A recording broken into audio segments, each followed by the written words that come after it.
नमस्कार मित्रों, एक बार फिर से आप सभी का स्वागत है हमारे YouTube channel Ashok Chawla education hub पर। दोस्तों, आज हम एक विशेष टॉपिक के साथ मिल रहे हैं, जिस टॉपिक का नाम है आरटी एक्ट 2009 यानी शिक्षा का अधिकार अधिनियम, राइट टू एजुकेशन। दोस्तों, कल हमने जो वीडियो अपलोड किया था उसमें बहुत से बच्चों के कमेंट आए थे कि सर आरटी 2009 कंप्लीट करवाओ। तो ठीक है, आज हम उसी वीडियो को लेके आपके सामने प्रस्तुत हुए हैं। और दोस्तों, ये वीडियो के माध्यम से हम कंप्लीट चर्चा करेंगे आरटी 2009 के बारे में। यानी इसमें से ऐसा एक भी क्वेश्चन ऐसा नहीं हो जो एग्जाम में पूछा जाए और आपके यहाँ पे नहीं मिले, तो ऐसा क्वेश्चन नहीं छोड़ेंगे हम। तो बात करते हैं आरटी एक्ट 2009 कंप्लीट, इसमें बात करेंगे। और जैसा कि हर वीडियो के माध्यम से मैं बताता हूँ कि जब भी हम कोई वीडियो पढ़ते हैं तो उसके नेक्स्ट डे हम उसकी टेस्ट सीरीज लेते आते हैं। जो टेस्ट सीरीज में हम बात करते हैं ऐसे इंपॉर्टेंट क्वेश्चनों की जो बहुत बार एग्जाम में, ओल्ड एग्जाम में रिपीट किए जाए हैं और आगे भी पूछे जा सकते हैं। तो ऐसे भी मैं प्रश्न ऐड करता हूँ उसमें जो आगे पूछे जा सकते हैं। तो दोस्तों, आरटी 2009 बिना किसी बात के स्टार्ट करते हैं। हाँ देखिए, आरटी एक्ट 2009 के अंतर्गत 7 अध्याय है। कितने अध्याय है? 7 अध्याय है, 38 धाराएं हैं, एक अनुसूची है। ये विशेष ध्यान रखें। हालांकि रीट के अंतर्गत ये क्वेश्चन अभी पूछा नहीं गया हो, लेकिन first grade and second grade में ये क्वेश्चन पूछा जा चुका है। ठीक है, कितने अध्याय थे। आगे देखिए, ये अधिनियम 86वें संविधान संशोधन 2002 को संशोधित करके लाया गया। कौन से 86वें संविधान संशोधन को संशोधित 2002 में संशोधित करके लाया गया था। और इसका प्रमुख उद्देश्य देखिए, ये है 6 से 14 वर्ष, यानी उम्र की बात करें तो 6 से 14 वर्ष के बालकों को निःशुल्क एवं अनिवार्य शिक्षा देना इसका मुख्य उद्देश्य है। और हम कक्षा विशेष की बात करें तो ये कक्षा 1 से लेकर कक्षा 8 तक के बालकों के लिए निःशुल्क एवं अनिवार्य शिक्षा देता है। उसके बाद हम बात करते हैं, ये अधिनियम संपूर्ण भारत में, यानी संपूर्ण भारत की बात करते हैं तो संपूर्ण भारत में कब लागू किया गया, तो वो 1 अप्रैल 2010। इंपॉर्टेंट क्वेश्चन है, ध्यान रखना। 1 अप्रैल 2010 को ये संपूर्ण भारत में लागू किया, जिसमें जम्मू कश्मीर नहीं आता, जम्मू कश्मीर को छोड़ दो। उसके बाद संपूर्ण भारत में ये लागू किया गया। उसके बाद बात करते हैं हम राजस्थान की, कि संपूर्ण राजस्थान में कब लागू किया गया, तो 1 अप्रैल 2011, यानी इसके 1 वर्ष बाद में आरटी एक्ट को संपूर्ण राजस्थान में लागू किया गया। और दोस्तों, एक और बात की, राजस्थान में 22 दिसंबर 2008 को कक्षा 1 से 12 तक के बालक हैं उनको शुल्क मुक्त करने वाला राजस्थान भारत का प्रथम राज्य बना। यानी कक्षा 1 से कक्षा 12 तक के सभी बालकों को शुल्क मुक्त करने वाला भारत का एकमात्र राज्य बना प्रथम राजस्थान। उसके बाद आगे चलते हैं दोस्तों। यह अधिनियम तत्कालीन प्रधानमंत्री, ध्यान रखना दोस्तों, हालांकि ये क्वेश्चन अभी पूछा नहीं गया लेकिन आगे पूछा जा सकता है, इसलिए आप विशेष ध्यान रखें इसका, क्योंकि ये इंपॉर्टेंट बात है। ये तत्कालीन प्रधानमंत्री, ये अधिनियम था आरटी एक्ट 2009, ये प्रधानमंत्री डॉक्टर मनमोहन सिंह के अनुमोदन मात्र से अस्तित्व में आया। ठीक है, प्रधानमंत्री के संबोधन मात्र से ही अस्तित्व में आने वाला यह भारत का प्रथम अधिनियम है। ध्यान रखना, यह भारत का कौन सा है? प्रथम अधिनियम। भारत का प्रथम अधिनियम है जो प्रधानमंत्री के संबोधन मात्र से अस्तित्व में आ गया। ठीक है, उसके बाद आगे चलते हैं। शिक्षा का अधिकार अधिनियम 2009 के रूप में राज्यसभा, दोस्तों ये ध्यान रखना कि राज्यसभा में कब प्रस्तुत हुआ और लोकसभा में कब प्रस्तुत हुआ, तो विशेष बात है, इसको ध्यान रखना कि राज्यसभा में तो कब हुआ? 20 जुलाई 2009 को, और लोकसभा में 4 अगस्त 2009 को पारित किया गया। दोस्तों, कोई भी अधिनियम बनाया जाता है तो पहले वो लोकसभा और राज्यसभा में प्रस्तुत किया जाता है और उनकी मंजूरी जब मिलती है उसके बाद राष्ट्रपति के हस्ताक्षर के बाद ही वो एक अधिनियम बनता है। उसके बाद आगे चलते हैं, ये डेट्स आप विशेष ध्यान रखना। उसके बाद देखिए, यह, ठीक है, ये देखिए, यह लोकसभा एवं राज्यसभा, लोकसभा और राज्यसभा में प्रस्तुत किया गया। तो इस बिल का नाम क्या था? आरटी एक्ट 2009, उस समय इस बिल का नाम नहीं था, उस समय था the right of children to free and compulsory education bill. यानी इस बिल के नाम से ये लोकसभा और राज्यसभा में प्रस्तुत किया गया। ठीक है, पारित किया गया। और इसका उल्लेख, यानी जो ये एक्ट है, जो ये बिल पारित किया गया लोकसभा और राज्यसभा में, अगर इसका उल्लेख हम बात करें तो उल्लेख अनुच्छेद 45 में मिलता है। ठीक है, ये भी आप विशेष ध्यान रखें। उसके बाद हम आगे चलते हैं। पहले ये एक विधेयक था, कोई भी अधिनियम पारित होने से पहले वो एक विधेयक होता है। तो यह विधेयक था, लेकिन 26 अगस्त यानी 26 अगस्त राष्ट्रपति ने इस पर हस्ताक्षर किया और आरटी एक्ट 2009 इसको अधिनियम बना दिया गया। विशेष बात है दोस्तों, ध्यान रखना, 26 अगस्त 2009 को राष्ट्रपति ने इस पर हस्ताक्षर कर दिए, तब ये विधेयक से क्या बन गया, अधिनियम। तो विधेयक से अधिनियम बनाने तक ये ध्यान रखो, पहले इसको लोकसभा और राज्यसभा में पारित करके इसकी मंजूरी लेनी पड़ती है। पहले ये जो बिल पास हुआ था तब वो था विधेयक, लेकिन जब इसको बनाया गया, मंजूरी मिल गई, तो वो बन गया अधिनियम। तो ये बात भी आप विशेष ध्यान रखिए। आगे चलते हैं दोस्तों। 12 दिसंबर 2002, सारी बातें जो भी बता रहा हूँ वो एक एक चीज़ मैंने छाट के आपके सामने प्रस्तुत की है, और ये सारी जो बातें हैं ये एग्ज़ाम को टारगेट करते हुए मैंने रखी है। तो 12 दिसंबर 2002 को भारत के संविधान संशोधन में 86 जो संविधान संशोधन हुआ था उसमें अनुच्छेद 21 में जोड़ा गया था। कौन से अनुच्छेद, इंपॉर्टेंट क्वेश्चन है, इसको विशेष रट लो आपकी। अनुच्छेद की बात करता है तो कौन से अनुच्छेद की बात करता है, 21A के अंतर्गत इसको रखा गया है, ठीक है। तो आरटी एक्ट को कौन से अनुच्छेद के अंतर्गत माना जाता है, तो वो अनुच्छेद 21A। उसके बाद आगे चलते हैं। अनुच्छेद 21A जो था उसमें शिक्षा का अधिकार जो माना गया था वो मौलिक अधिकार के अंतर्गत इसको दर्जा मिला था। तो विशेष ध्यान रखें ये भी कि इनको जो शिक्षा का अधिकार अधिनियम बनाया गया था वो 21A, वो कब किया, मौलिक अधिकारों के अंतर्गत दर्जा दिया गया था इसको, ठीक है। अब आरटी एक्ट 2009 का लोगो क्या था, ठीक है, ये विशेष ध्यान रखें कि आरटी एक्ट 2009 का लोगो क्या रखा गया, तो उसका लोगो था सर्व शिक्षा अभियान, जिसका मतलब था सब पढ़े एवं सब बढ़े। तो ये भी आप विशेष ध्यान रखें, लोगो था ये।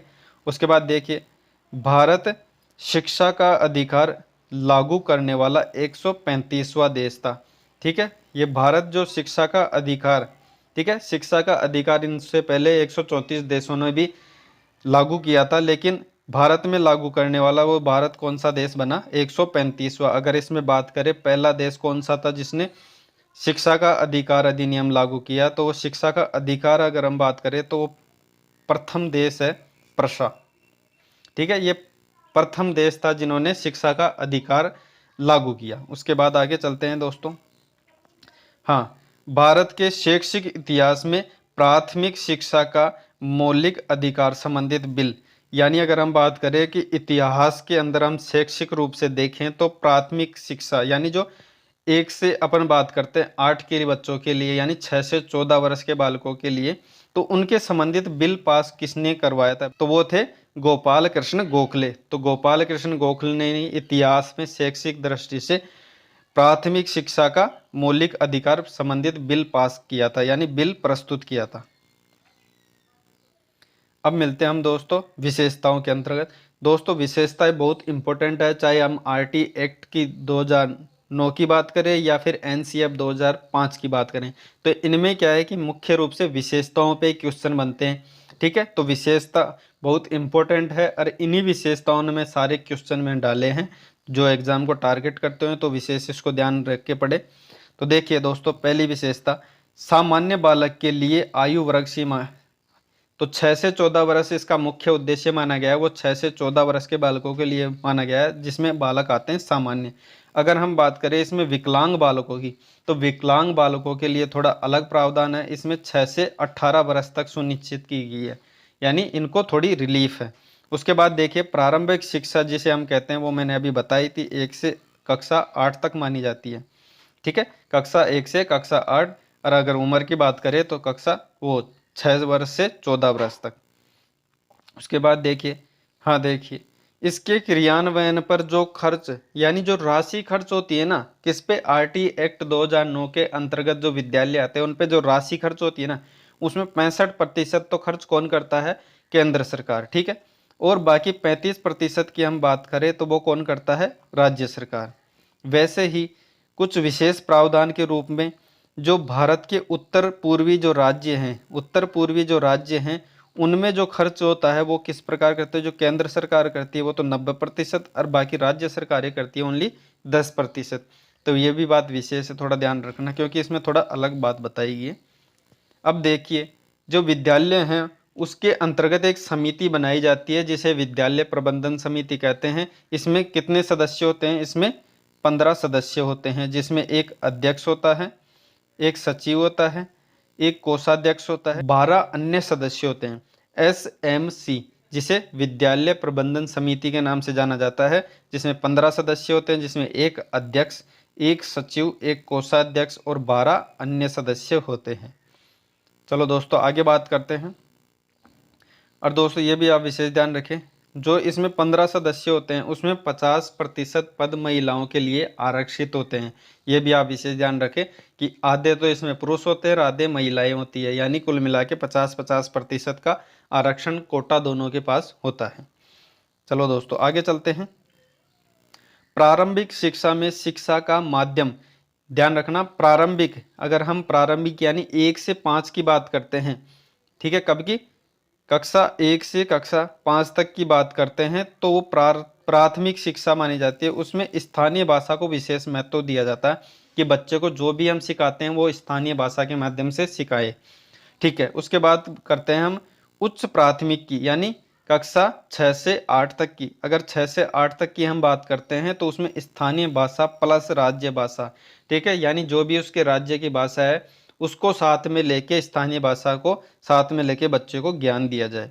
ये विशेष बात है, ये भी आप विशेष ध्यान रखें, ठीक है। उसके बाद आगे चलते हैं कि प्राथमिक विद्यालय में शिक्षक और विद्यार्थियों की संख्या का आंकड़ा क्या होता है। तो उसमें देखिए, जो शिक्षक होता है वो कितने विद्यार्थियों पर होता है? 30 विद्यार्थियों पर एक शिक्षक होता है, ठीक है। ये कहाँ की बात कर रहे हैं हम? प्राथमिक विद्यालय यानी कक्षा 1 से 5 तक की। उसके बाद हम बात करते हैं उच्च प्राथमिक की। अगर हम बात करें तो कक्षा 6 से कक्षा 8 तक के जो विद्यार्थी हैं उनके लिए एक शिक्षक होता है, कितने छात्रों पर? वो 35 छात्रों पर। तो आगे चलते हैं, अब बात करते हैं इसके कार्य दिवस के। कौन से? शिक्षक के कार्य दिवस, यानी कितने समय तक वो पढ़ाता है। तो अगर एक सप्ताह की बात करें कि एक संपूर्ण सप्ताह में वो कितने घंटे पढ़ाता है? ओनली 45 घंटे। उसके बाद हम बात करते हैं, अगर प्राथमिक की बात करते हैं कक्षा 1 से कक्षा 5 तक, तो उसमें 200 दिन पढ़ाता है। कितने? साल के अंतर्गत 200 दिन, जिसमें 800 घंटे काउंट किए जाते हैं। उसके बाद कक्षा 5 से 8 की बात करें, यानी 6 से 8 तक की हम बात करें, तो उसमें 220 दिन पढ़ाते हैं, यानी पूरे 1000 घंटे कंप्लीट करने पड़ते हैं एक शिक्षक को, ठीक है। ये शिक्षक के कार्य दिवस है, इससे रिलेटेड बहुत से क्वेश्चन पूछे जाते हैं, तो आप विशेष ध्यान रखो इसको भी। उसके बाद देखते हैं विद्यालयों की स्थिति कैसी होती है कि 1 किलोमीटर के अंतर्गत जो दूरी होती है उसमें प्राथमिक विद्यालय होना आवश्यक है। RT एक्ट 2009 ऐसा कहता है। उसके बाद अगर 2 किलोमीटर की दूरी हो तो उसमें एक उच्च प्राथमिक विद्यालय होना चाहिए जो कक्षा 8 तक हो।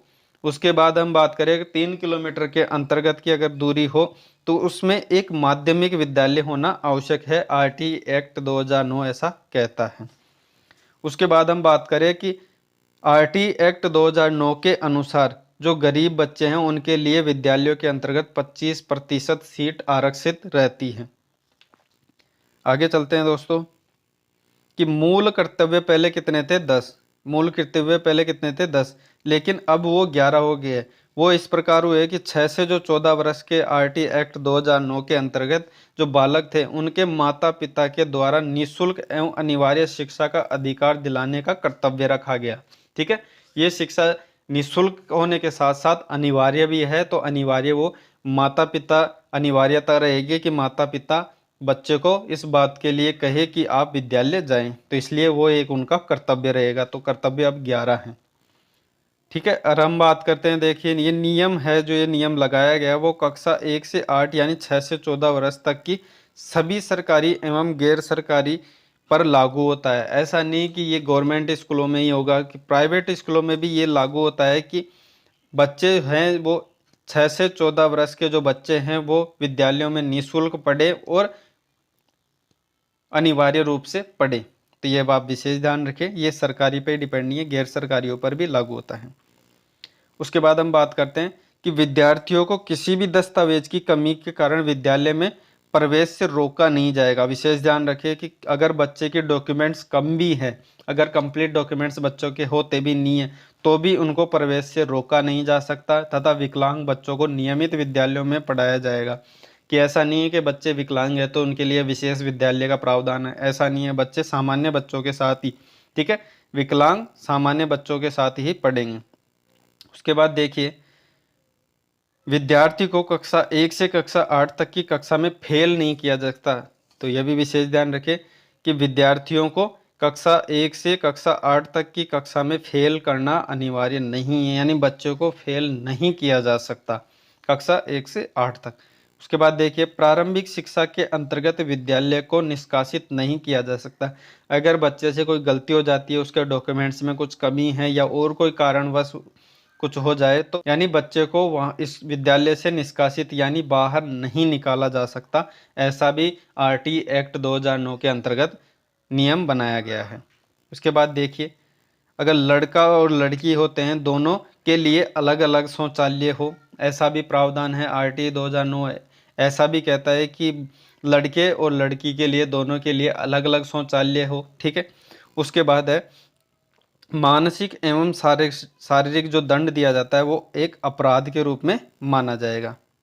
तो दोस्तों, आज का वीडियो यहीं समाप्त होता है और मैं आशा करता हूँ कि आज का जो वीडियो हमने पढ़ा था आरटी एक्ट 2009 आपको बेहद पसंद आया होगा, बहुत रुचि कर रहा होगा।